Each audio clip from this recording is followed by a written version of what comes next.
আমরা মনে করলাম আমরা 40,000 টাকা বেসিক চাই বা 38,000 টাকা বেসিক চাই, সরকার এটার উপরে পর্যালোচনা করে দেখা গেল 25,000 টাকা নির্ধারণ করছে। এখন আপনি যদি আমাকে জিজ্ঞেস করেন কত হবে, তাহলে আমি কি এটার সদুত্তর দিতে পারবো? আমি তো ভাই গাঁজাখুরি বা মন গড়া একটা কথা আমি আপনাদেরকে বলতে পারবো না, আর মিথ্যা সান্ত্বনাও আমি আপনাদেরকে দিতে পারবো না।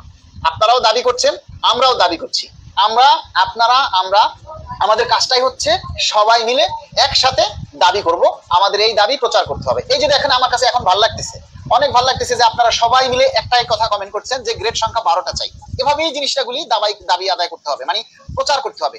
সবাই যখন একটা দাবি চাইবে, একটা কথা প্রচার করবে, তখন ওইটার উপরে অনেক গুরুত্ব এসে যায়। সারা বাংলাদেশের সকল কর্মচারীদেরকে বলবো যারা ফেসবুকে অ্যাক্টিভ আছে, মানে যারা প্রচার করছেন, ঠিক আছে, যারা করেন না তারা তো সবাই খাতা গায়ে দিয়ে ঘুমায়, বাসায় বোর ছায়া পেটিকুট পরে ঘরে বৈশা ঘুমায় থাকে। আর আপনারা আমার দাবির বাস্তবায়ন হলে তারা ভোগ করবে, তাদের কথা আলাদা। আপনারা যারা ফেসবুকে প্রচার করেন তারা সবাই একটাই দাবি প্রচার করবেন, সেটা হচ্ছে আমরা গ্রেড সংখ্যা 12টা চাই। ঠিক আছে, এটা সবাই এক কথায় এই জিনিসগুলি প্রচার করবেন। আপনার সাথে আছি, একটা জীবন চলার মতো মানসম্মত পে স্কেল পাই ইনশাল্লাহ। আর একটা জিনিস, আমি এই লাইভে আসার আগে একটা পোস্ট দিয়েছি যে 6 সদস্য বিশিষ্ট একটা পরিবার চলতে গেলে, আপনারা যারা লাইভে আছেন সবাইকে একটা কথা রিপিট করছি, আমি লাইভে আসার আগে একটা পোস্ট দিয়েছি যে ঢাকা শহরে 6 সদস্য বিশিষ্ট নিম্ন গ্রেডের একটা পরিবার চলতে গেলে একটা মাসে কি কি বাজার লাগে, কোন কোন খাতে খরচটা হয়, একটা ঝাড়ু থেকে শুরু করে টয়লেট টিস্যু সমস্ত কিছু আমি উল্লেখ করেছি।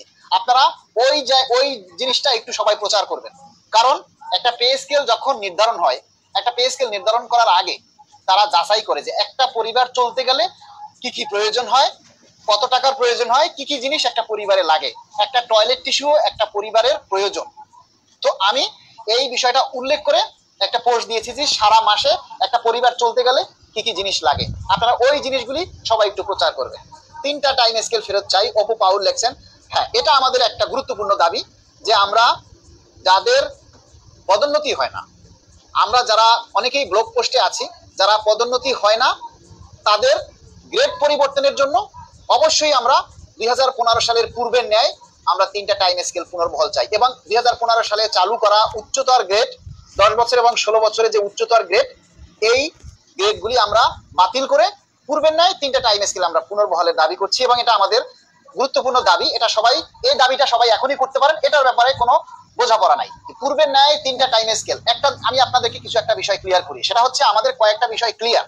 সেটা হচ্ছে আমাদের দাবির মধ্যে যে জিনিসগুলি আছে বর্তমানে আমরা একমত হয়েছি সচিবালয়, এবং আমরা মোটামুটি ভাবে আমরা অলরেডি একমত হয়ে গেছি। সেটা হচ্ছে গ্রেড সংখ্যা 20টা থেকে কমিয়ে 12টা, 15 সালের ন্যায় পূর্বের ন্যায় 3টা টাইম স্কেল এবং সিলেকশন গ্রেড পুনর্বহাল করা, নির্বাচনের পূর্বে দাবি বাস্তবায়ন করা, এবং জানুয়ারি 2026 সালের জানুয়ারি মাস থেকে এই পে স্কেল কার্যকর করা। এবং আমরা বিশ্বস্ত তথ্যসূত্র মোতাবেক জানতে পেরেছি যে জানুয়ারি 2026 থেকেই পে স্কেল কার্যকর হবে, কিন্তু আপনারা টাকা হাতে পাবেন জুলাই 26 থেকে।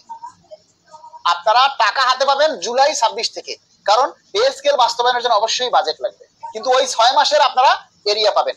অতীতেও আমরা এরকম পে স্কেল পেয়েছি, জানুয়ারি থেকে অ্যাক্টিভ হয়েছে, জুলাইতে ইমপ্লিমেন্ট দিয়েছে, মানে বেতন হয়েছে, বাকি 6 মাসের টাকা আমরা এরিয়া করে পেয়েছি। এমন হয়েছে যে 3 মাসের টাকা এরিয়া দিয়েছে একবারে, তারপরে আবার 3 মাসের টাকা এরিয়া দিয়েছে একবারে। এটা হচ্ছে রাষ্ট্রের অর্থের উপরে ডিপেন্ড করে। অর্থ যদি বেশি থাকে তাহলে একবারে দিয়ে দিবে, আর অর্থ যদি কম থাকে তাহলে আপনাকে ভাগ ভাগ করে দিবে। ঠিক আছে, অনেক বিষয় আছে। সবচেয়ে বড় কথা হচ্ছে যে মানে রাষ্ট্রের অর্থ থাকতে হবে, এবং এই অর্থের মধ্যেই আমাদের দাবিগুলি করতে হবে। এক দফায় এক দাবি 12টা গ্রেড সবার দাবি।